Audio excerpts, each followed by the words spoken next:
خلاص من غير بقى لا دخان ولا فحم ولا توجعي دماغك تاني، هنشوي الفراخ في قلب البيت في فرن البوتاجاز بطريقة سهلة جدا. انا هنا فرمت بصلة كبيرة في الكبة، وتقدري تعمليها مبشورة، وكمان بشرت طماطماية كبيرة، خدت القلب بتاعها بس كده وسبت القشر. معايا كمان فص توم مهروس ناعم حطيته عليهم.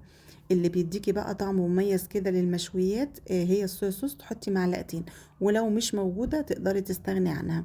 هحط عليهم معلقتين خل ومعلقتين 3 زيت كده، وهنزل عليهم كمان بمعلقة صلصة من اللي هي الجاهزة بتاعت العلب دي.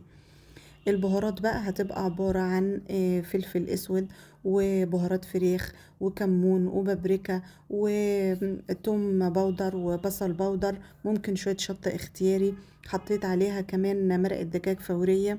كل الحاجات دي بتدي طعم معاكي حلو كده.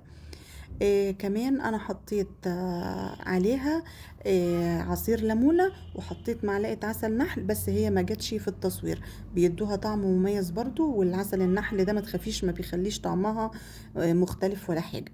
لو انت عايزة الفراخ بتاعتك تكون طرية اكتر، ممكن تحطي علبة زبادي او ربع كوباية لبن. انا هنا عشان بريح الفراخ براحتي وبسيبها تبات في التلاجة، فهي بتبقى بتقطم كويس. لو هتعمليها صبحة مفيش مانع ان انت تحطي علبة زبادي.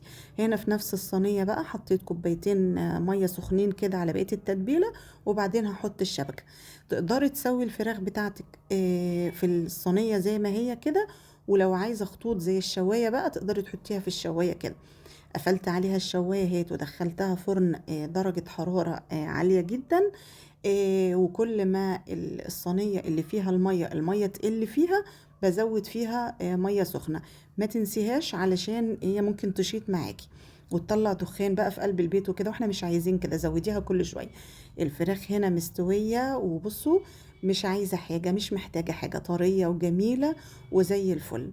تقدروا كمان لو عايزين تاخدوا طعم الشوي تولعي فحمة وتحطي عليها شوية سمنة أو زيت، وهتبقى معاكي زي بره.